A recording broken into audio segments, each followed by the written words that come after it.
I want to thank you for allowing me to raise this topical issue, and I want to thank Minister of State Alex White for coming into the House to respond. Above all else, people are concerned about their health, and if they are injured in an accident or suffer a heart attack or stroke, they want to know that the system of ambulance cover throughout the state gives them the best opportunity of survival, with prompt medical attention on site and efficient transfer to hospital. I want to praise our paramedical staff for the tremendous work they do, often in horrific circumstances. There are 86 ambulance stations throughout the state.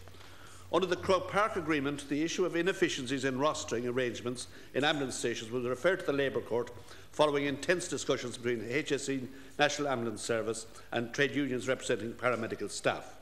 The Labour Court subsequently issued a recommendation directing the National Ambulance Service and the trade unions to address a number of overtime generating inefficiencies within its rostering arrangements. At 30 ambulance stations throughout the state, discussions have concluded in relation to the roster changes. These include ambulance stations from Donegal to Cork. 25 of the stations will operate on a 24-hour basis, 365 days a year, and an ambulance will be available for dispatch from the actual station. 5 of the stations, Maynooth, Baltinglass, Swords, Athy and Arklow, will operate differently. For 12 hours each week, while the ambulance station will take emergency calls 24 hours a day, 365 days per year, for 12 hours per week, there will be no ambulance service on standby at these ambulance stations for immediate dispatch. An ambulance will have to come from somewhere else. That means in a year there will be no local cover for 26 days, nearly a month. The Maynooth Ambulance Station covers a population of 60,369 people, covering the towns of Selbridge, Leixlip, Clane, Kilcock and Straffan, as well as Maynooth. Every Thursday between 7 a.m. and 7 p.m. there is no ambulance available for dispatch to a serious accident directly from the Maynooth ambulance base. Over the year, as I said, that works out at nearly a month of no direct cover locally. In the event of an emergency, an ambulance would have to be sourced from Athy, which is about an hour and a half away, Naas, which is about an hour away, Dublin or Cavan. I'm not into scaremongering, but I feel it would be inefficient of the state to allow this situation to continue, thereby putting people's lives literally at risk.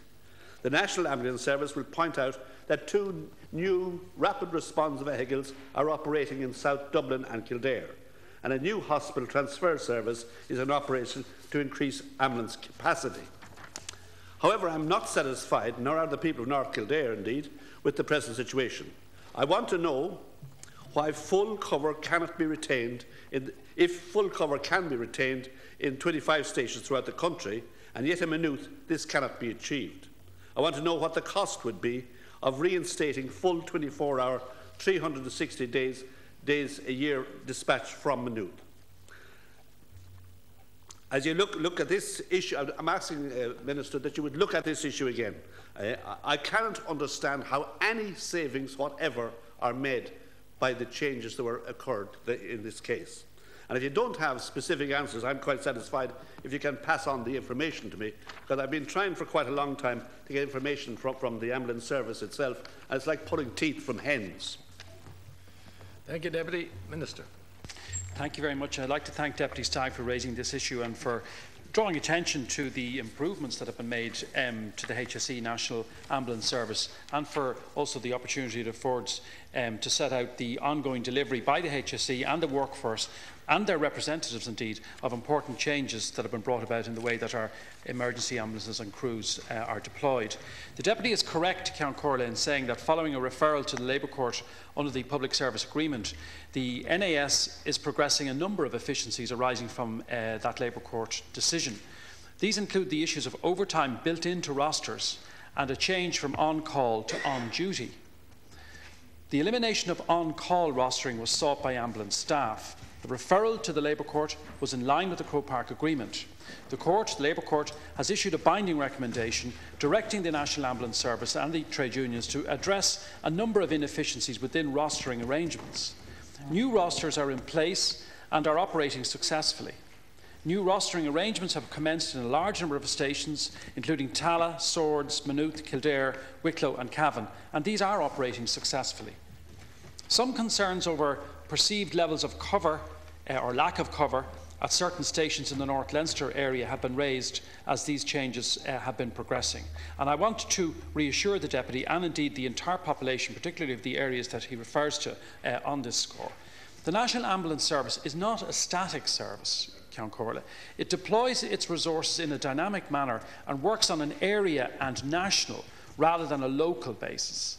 The dynamic deployment of ambulance resources ensures that the nearest appropriate resource is mobilised to an incident, including incidents in the Greater Dublin area.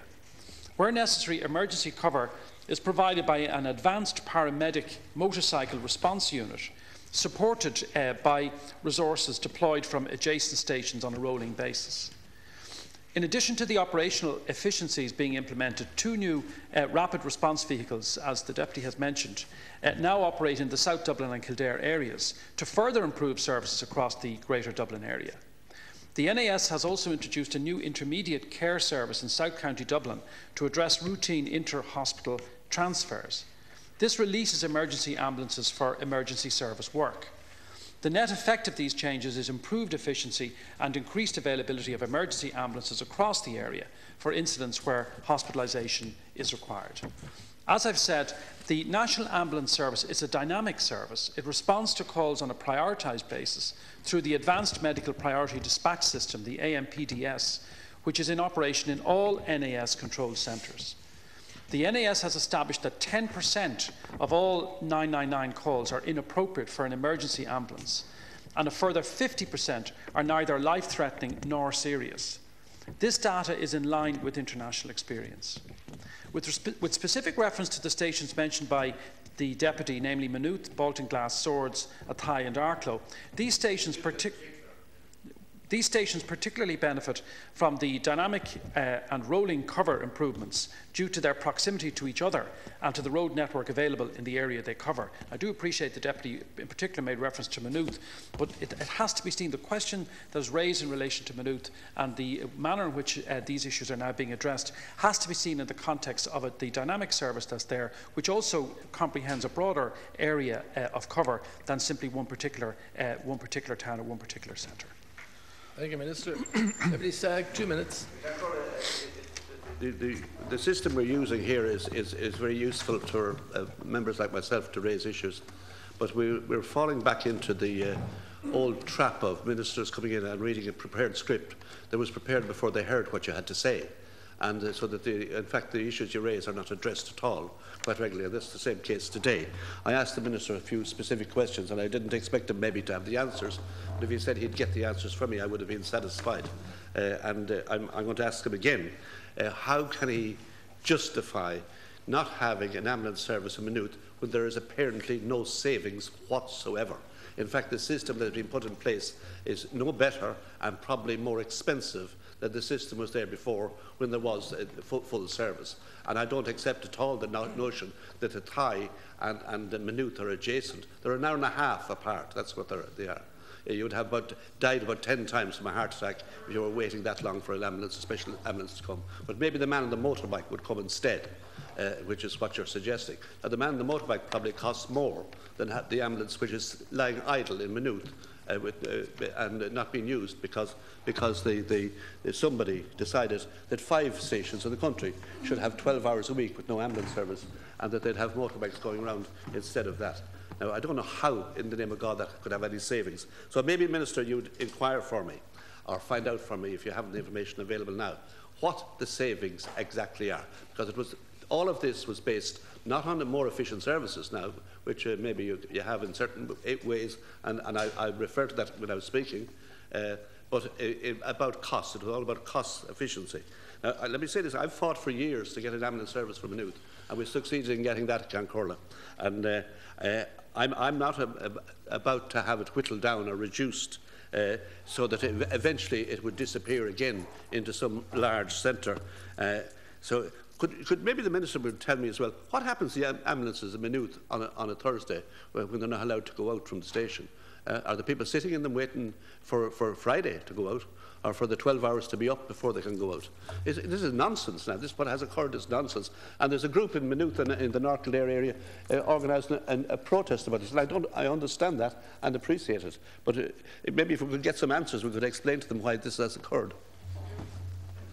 Well, certainly if there's specific information that the Deputy would like me to ascertain, and he's indicated the issue of savings, whether it's possible to ascertain what level of savings are associated with the changes insofar as they apply to Maynooth, I'll certainly endeavour to ensure that if that information is possible to ascertain, it will be done and it will be relayed to the Deputy. I can't really put the broader question any further than I can, other than that it certainly would concern any of us to discover that there was that any of the decisions that are being made in order to achieve efficiencies, that they had a risk associated with them. In other words, they were introducing a risk, any kind of a public health risk into the system. Our primary concern is to ensure the health and well-being of the population, and including their access to emergency care if they need it. So if it could be demonstrated, or if it is to be demonstrated that there's a risk or a new risk or some kind of risk associated with this, well then that would definitely have to be addressed. No risk, you shouldn't have an ambulance there at all.